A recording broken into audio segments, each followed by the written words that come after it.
Eu espero que você esteja pronto para mais uma das histórias de Jesus, ensinamentos preciosos que Lucas nos conta, e hoje o capítulo é o número 18. Então, se quiser pegar a sua Bíblia para acompanhar, é claro que aqui é poesia, um pouco diferente da linguagem da Bíblia, mas a essência é a mesma. Se você não pode acompanhar, ouça e também se coloque em disposição para aprender do Deus Espírito Santo. Vamos lá? Uma parábola aos seus discípulos Jesus passou a contar, para mostrar-lhes que eles deveriam sempre orar e nunca desanimar. Ele disse: em certa cidade havia um juiz que a ninguém respeitava. Ele não temia a Deus e com os homens não se importava. Também havia naquela cidade uma viúva que continuamente o procurava.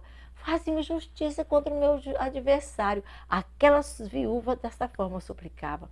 Por algum tempo ele se recusou, mas finalmente a si mesmo foi dizendo: embora eu não tema a Deus e nem me importe com os homens, essa viúva está muito me aborrecendo. Então vou lhe fazer justiça para que ela não venha mais me importunar. E o Senhor continuou: ouçam, o juiz injusto nesta história está a falar. Acaso aos seus escolhidos justiça Deus não fará? Aqueles que clamam a Ele dia e noite, continuará Deus fazendo com que eles fiquem a esperar? Eu lhes digo que sim, Ele lhes fará justiça e depressa. Contudo, quando vier o Filho do Homem, encontrará fé sobre a terra? Então Jesus contou outra parábola.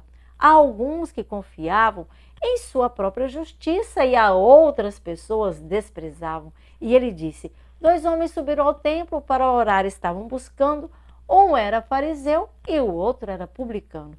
O fariseu em pé, no íntimo, estava orando: Deus, eu te agradeço, porque não sou como os outros homens, ladrões, corruptos, adúlteros, nem mesmo como este publicano. Jejuo 2 vezes por semana e dou o dízimo de tudo quando vou ganhando. Mas o publicano ficou à distância. Ele nem olhar para o céu ousou, mas batendo no peito dizia assim: ó Deus, tem misericórdia de mim, porque eu sou um pecador. Eu lhes digo que este homem, e não o outro, foi para casa diante de Deus justificado. Porque quem se exalta será humilhado, mas quem se humilha será exaltado. O povo também estava trazendo criancinhas para que Jesus tocasse nelas. Ao verem isto, os discípulos repreendiam aqueles que tinham trazido elas. Mas Jesus chamou-se as crianças e disse: deixe vir as crianças e não as impeçam, pois o reino de Deus pertence aos que com elas têm semelhança. Eu digo-lhes a verdade: quem não se prontificar a receber o reino de Deus como a criança, neste reino nunca entrará. Certo homem bem influente veio até Jesus para perguntar: bom mestre, o que eu farei para a vida eterna herdar? Então respondeu-lhe Jesus: por que você me chama bom? Somente o Deus dos céus é que é realmente bom. Você conhece os mandamentos? Então Jesus o levou a pensar. E a seguir os mandamentos, começou a licitar. O homem disse: há muito tempo a isso eu estou a observar. Ah, falta uma coisa a você. Jesus o olhou e o amou. Vai, venda tudo que é seu, e aos pobres, meu tesouro é teu. O homem triste e abatido ficou, porque ele tinha muitas riquezas, e começou a se afastar. Jesus aos discípulos olhou, com tristeza ele ficou. Como será difícil o rico no céu entrar? É mais fácil um camelo pelo fundo de uma agulha passar. E os discípulos ficaram perplexos, achando isso impossível, mas Jesus afirmou: tudo para Deus é possível. Então Pedro começou a dizer: para te seguir, deixamos tudo para trás. Então Jesus afirmou: quem família, casas, bens por mim deixou, alcançará muitas vezes mais. Receberá no tempo presente, embora em perseguição, e na era futura é a vida eterna. Os primeiros serão os últimos, e os últimos primeiros serão. E estando ele subindo a Jerusalém, veio à parte os discípulos chamar e disse: ao Filho do Homem condenarão, zombarão dele, o matarão, mas ao terceiro dia ele ressuscitará. O sentido dessas coisas, aquele grupo não compreendia, porque isso estava encoberto e eles não atentavam ao que Jesus dizia. E ao aproximar-se Jesus de Jericó, um homem cego estava sentado ali à beira do caminho, pedindo esmolas, desolado. E ele perguntou o que estava acontecendo. quando ouviu a multidão passando.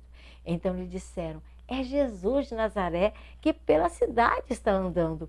Então ele se pôs a gritar: Jesus, filho de Davi, por favor me ajude, tenha misericórdia de mim. Os que iam adiante o repreendiam para que ele ficasse calado. Filho de Davi, tem misericórdia de mim. Ele gritava e gritava cada vez mais alto. Jesus parou e que o homem lhe fosse trazido, logo ordenou. E quando ele chegou perto, Jesus então perguntou: o que você quer que eu lhe faça? Eu quero ver, Senhor. Jesus lhe disse: recupere a visão, a tua fé te curou. Imediatamente ele recuperou a visão e seguia Jesus glorificando a Deus. E quando todo o povo viu isso, também deram louvores e cantaram a Deus.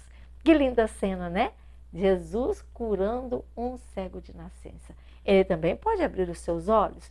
Aí você pode dizer: mas eu enxergo, eu também enxergo. Você está me vendo, eu estou olhando para a câmera agora para gravar esse vídeo. Mas quantas vezes nós estamos com os nossos olhos espirituais tampados? Os discípulos não estavam compreendendo a missão de Jesus. Várias vezes Jesus disse que ele seria morto, que ele ressuscitaria, e eles não acreditaram.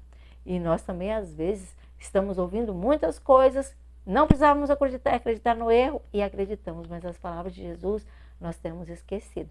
Sabe qual é a maior verdade para esse tempo presente?